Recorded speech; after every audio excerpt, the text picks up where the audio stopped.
This is James Walker, and welcome to Real Talk, Real People.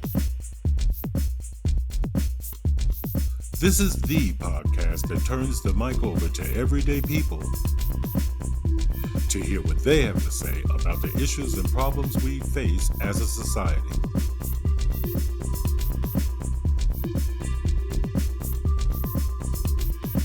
Hello, folks. Thank you very much for joining us again this week. The conversation is our ongoing look at being Black in Connecticut. What are the problems? What do we need to have better jobs, better neighborhoods, better opportunities, better housing? What do we need to do as a people to achieve those goals? Last week, we talked with Bridgeport resident Shariah Smith. Shariah thought one of the major problems with Blacks here in Connecticut was as a group, we did not have an identity. This week, we're talking with Avery Tillery. He is also a Bridgeport resident, and he wants to talk about why he thinks reparations are needed. But before we get to Avery and listen to what he has to say, due to some technical difficulties, we were not able to, or I should say, we are not able to bring you a portion of what he talked about. And it was very important to him. So I just want to share a little bit about Avery and one of the subjects that was critical as far as he was concerned. Avery is originally from North Carolina. He's been in Bridgeport about 7 years. But while he lived in North Carolina, he was arrested at age 16 and charged with one of the charges was carrying a concealed weapon. And he was convicted at age 17, and he spent several months in a state facility. The concealed weapon that he was carrying was a knife. And Avery says, since those charges, that one incident has followed him throughout his life, and it is a problem when he attempts to gain employment. He just can't seem to erase that chapter from his life because, as far as prospective employers are concerned, all they see when they read the report is concealed weapon, which they automatically assume was a gun. So he's been desperately trying to get that expunged from his record, and he believes that this teens at age 16 should not be charged with a felony crime such as this that can follow them and hurt them throughout their lives, when the charge really wasn't, though the charge appeared to be serious, it wasn't as serious as they made it out to be. So we do have that here in Connecticut, where teens at a certain age are not charged with felonies, or at least they have an opportunity to have it expunged from their record. So that was very important to Avery. Is something that he would like to see done and taken a look at nationwide. And I just wanted to get that out there before we bring him on. He wants to talk about reparations and why he feels that Black people are so far behind the eight ball that reparations are the only thing that's going to help alleviate some of the problems, or I should say alleviate some of the problems in the Black community. So let's bring Avery in and hear what he has to say. My feelings on the current state of blacks in Connecticut right now. Yeah, as a Black man, how do you feel about the conditions of your life, and what do you think is needed to improve them? I feel like a lot of things are unfair for blacks in Connecticut right now, and there's really only one solution, which is reparations, in my opinion, and reparations in many forms, not just a check in the mail or a five-figure check, a whole reconstruction as a whole, like as a community. We need more access to finances as a whole, as a black community. And I don't feel like things are distributed nearly as fairly as they could be in the state of Connecticut. And why do you feel that way? Can you give me an example? For example, People like to refer to Bridgeport as the hole in the donut. They also refer to New Haven as the hole in the donut. And their reasons for saying this is their surrounding towns and counties that they get certain donations and certain they get access to money that we don't get access to in these towns. We have a lot of schools that are ran down. We don't have the latest textbooks. We don't have the latest programs in these schools for students to excel and be all that they can be in a community. And reparations would change all of that.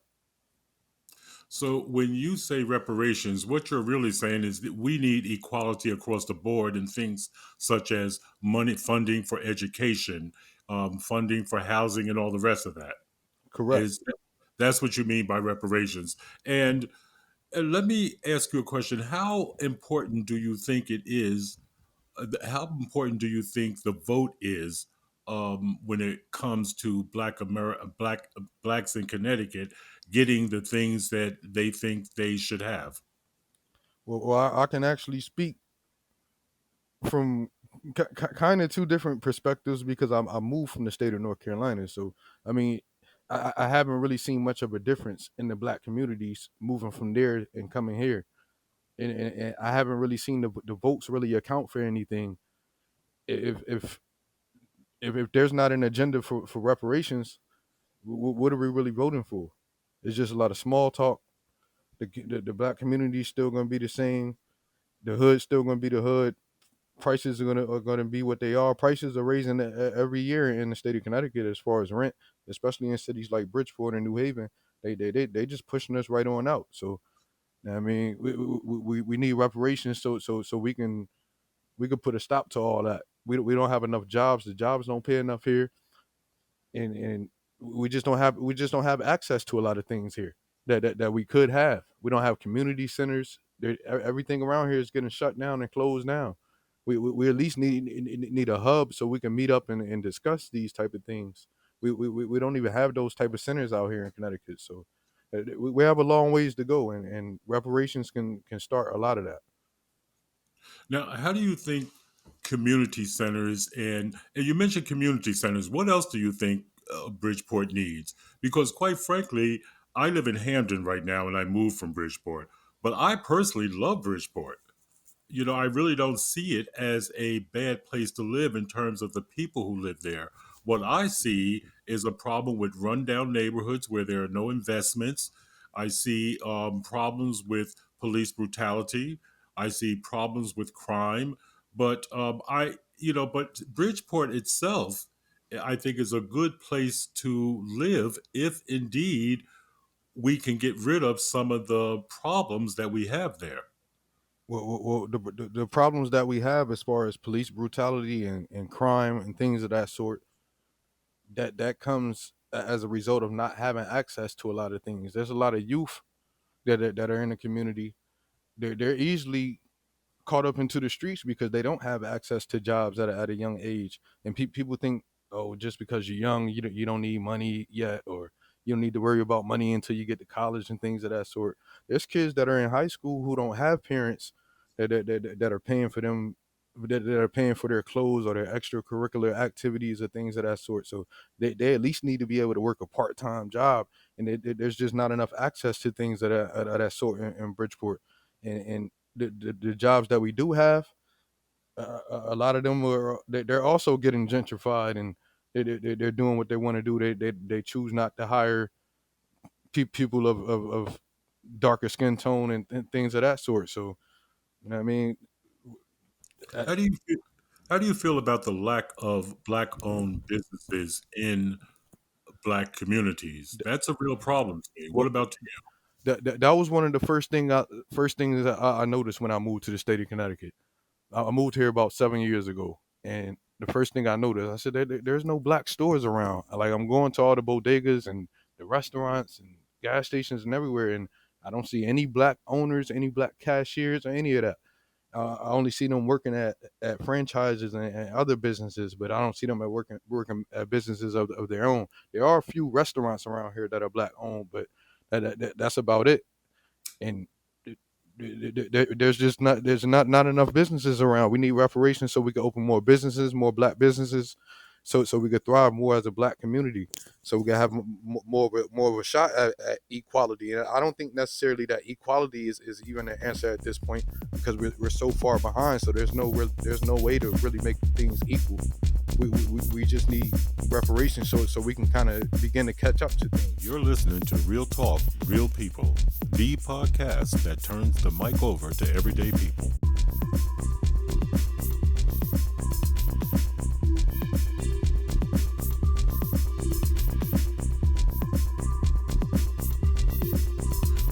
What do you feel about what else do you, if you were in charge, what would you do? What would be the first thing you would do?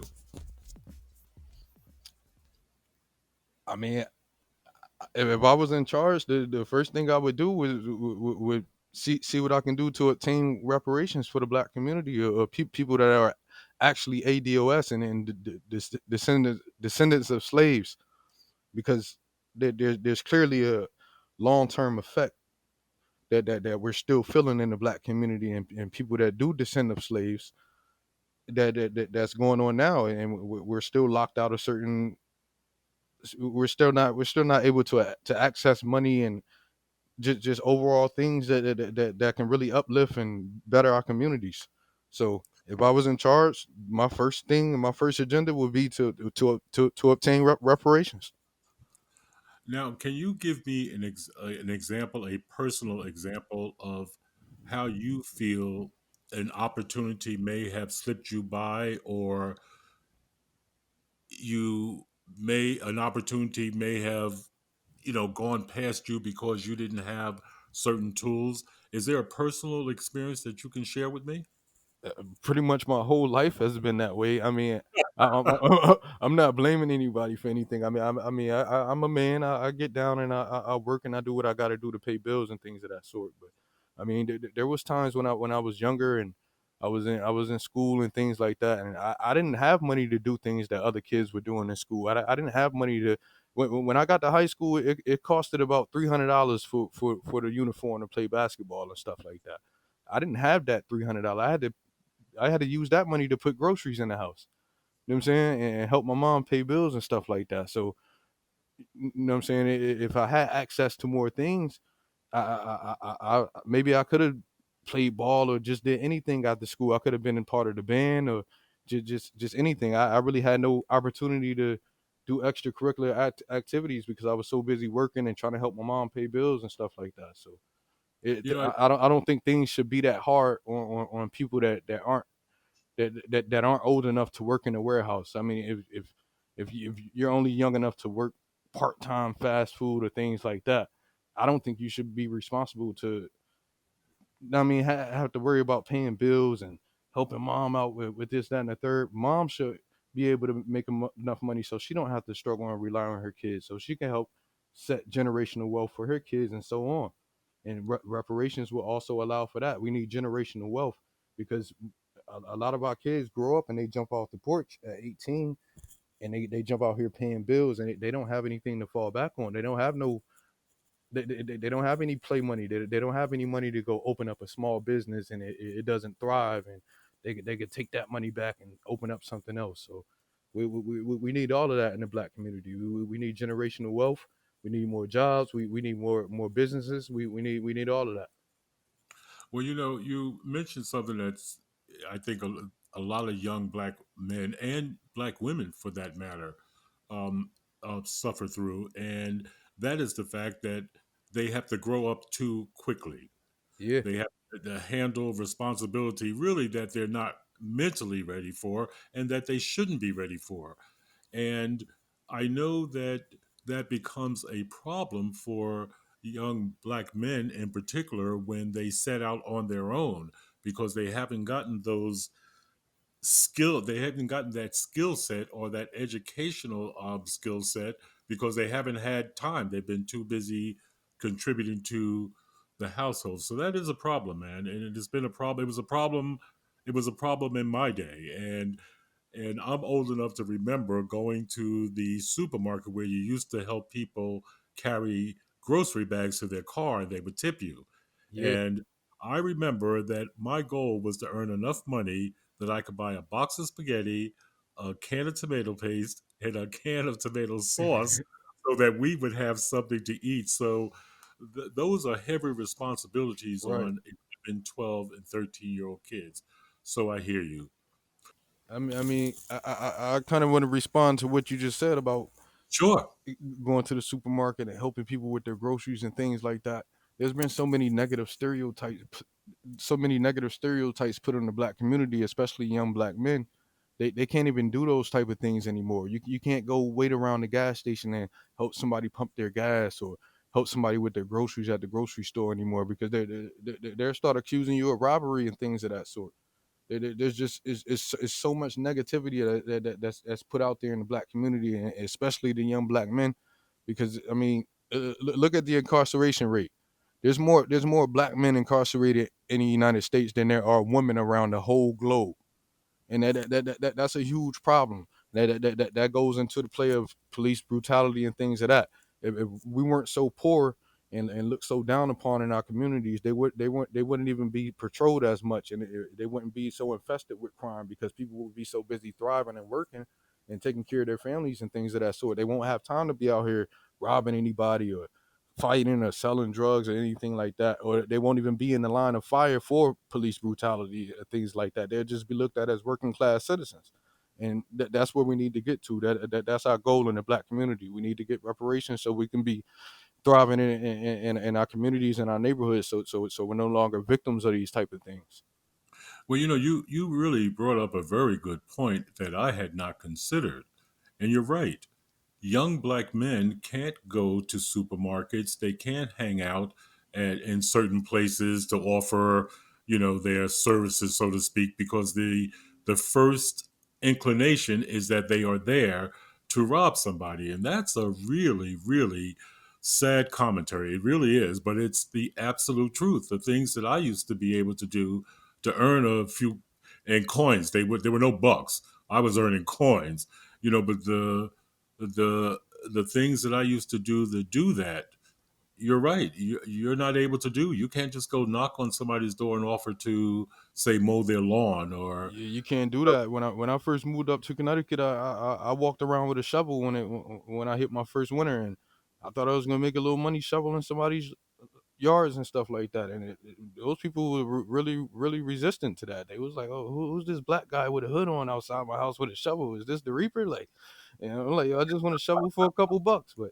I mean, you can't do any of that anymore. So I mean, we got to change those outlooks on our people. and let me ask you a question. How does something like that weigh on you psychologically? I mean, When how, it's really painful. It really hurts. It hurts deeply because when you know you're not that type of person, and you're just trying to be a good citizen and do what you can to feed your family and do everything you got to do as a man, it hurts for people to look down on you, or you go into an establishment to fill out an application or something like that, and they're looking at you all sideways, and everybody's just so shaky when they're around young black men, and it's sad. It's sad. People see us across the street. It's really sad. Like it really has to come to an end because everybody in the black community isn't bad. We're all not criminals. I understand the statistics say that we're locked up at a more higher rate, but that's not at a result as a result of us and our personal decisions. There's clearly an agenda to lock more young black men up at a higher rate than anybody else on the planet. So especially here in the United States, and we got to be aware of that, and we just got to change those things because it's really not good. It's not a good look. you've been listening to Real Talk, Real People. If you would like to be on the show, have a comment about the show, or perhaps you have an idea that the show should explore, give us a call at 203 605 1859 or email us at realtalkrealpeoplect@gmail.com. And remember, start your Sundays with my column in Hearst, Connecticut newspapers statewide, and start your Mondays right here at Real Talk, Real People. Have a good week, folks. We'll talk again next week.